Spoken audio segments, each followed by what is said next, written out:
Good morning, Countryside. I'm Megan Jones, and this is UPC. A woman was evacuated from her Palm Harbor home Tuesday night due to a possible sinkhole. The woman evacuated after large cracks developed in her home. The homeowner called 911 around 11 p.m. after seeing cracks and hearing noises in her home located off East Dorchester Drive.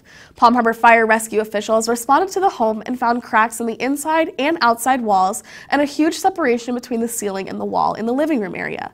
The living room had also sunk several inches and the pool is slowly draining. Fire officials blocked off her entire house until they could determine what is causing the cracking. Authorities are not calling the situation a sinkhole just yet. Red Cross is on alert in case an evacuation is necessary. Structural engineers and the Pinellas County Building Inspector are trying to determine the cause of the cracks. Fire officials did say sinkholes have not been an issue in this area previously. A memorial service honoring the lives of a Bel Air family killed in a Costa Rica plane crash is taking place this morning at Congregation B'nai Israel in St. Pete. Doctors Michelle and Leslie Weiss and their two children, Hannah and Ari, were among 12 people killed in a plane crash on New Year's Eve. According to officials, the plane crashed in a wooded area between San Jose and Punta Isleta.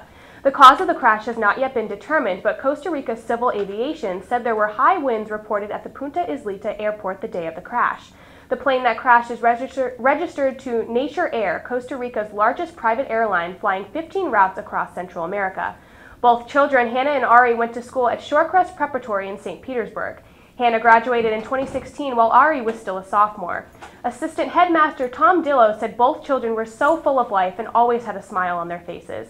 Due to an unexpected high number of memorial attendees, multiple satellite venues will be set up to view the service, including at Morton Plant Hospital's main campus.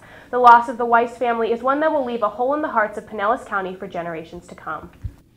Countryside is forming the team for Battle of the Books. If you're interested, please see the media specialist this week. We will have our first meeting on Tuesday, January 16th at 1:35 in the Media Center. There'll be a Youth and Govern meeting tomorrow in Miss Tate's room after school. We'll be discussing any remaining dues as well as t-shirts. Please bring a hard copy of your bill attached with 4 sources. In entertainment, Chase has news on the Florida State Fair. Chase?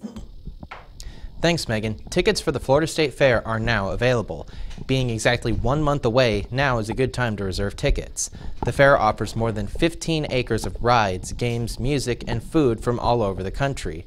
The fair goes from February 8th to the 19th every year at the Florida State Fairgrounds. They also offer a half-priced hookup series every week, which features different sales, whether it be tickets or armbands, all at half price. That's all I have in entertainment. Now, back to the news desk.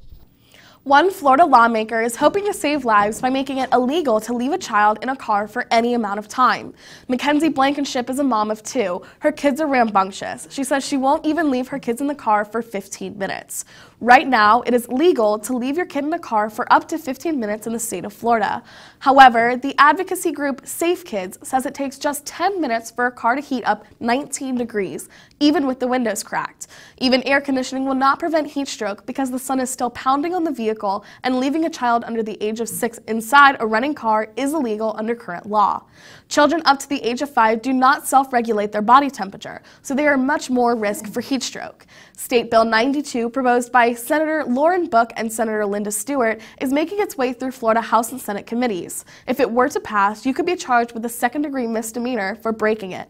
Plus, if the officer that gets your kid out of the vehicle, if they cannot find you, they will be taking your child to the Department of Children and Families. Blankenship says while it takes time getting a 3-point car seat harness off and on for a 2-minute trip into the post office, she believes the new law will save lives. A federal judge on Tuesday night temporarily blocked the Trump administration's decision to end a program protecting young immigrants from deportation. U.S. District Judge William Alsup granted a request by California and other plaintiffs to prevent President Donald Trump from ending the Deferred Action for Children Arrivals, or DACA program, while their lawsuits play out in court. Alsup said lawyers in favor of DACA clearly demonstrated that the young immigrants were likely to suffer serious, irreparable harm without court action. DACA has protected about 800,000 people who were brought to the U.S. illegally as children or came with families who overstayed visas. Brad Rosenberg, a Justice Department attorney, said the administration considered the effects of ending DACA and decided to phase it out over time instead of cutting it immediately. DACA recipients will be allowed to stay in the U.S. for the remainder of their 2-year authorizations. Any recipient who whose status was due to expire within 6 months also got a month to apply for another 2-year term. DACA recipients are commonly referred to as Dreamers, based on a never-passed proposal in Congress called the DREAM Act that would have provided similar protections for young immigrants. For now, the ruling is a huge step in the right direction for not only DACA recipients, but for the U.S. as a whole. That's all we have for you today on UPC. Thank you for watching and have a great day, Countryside.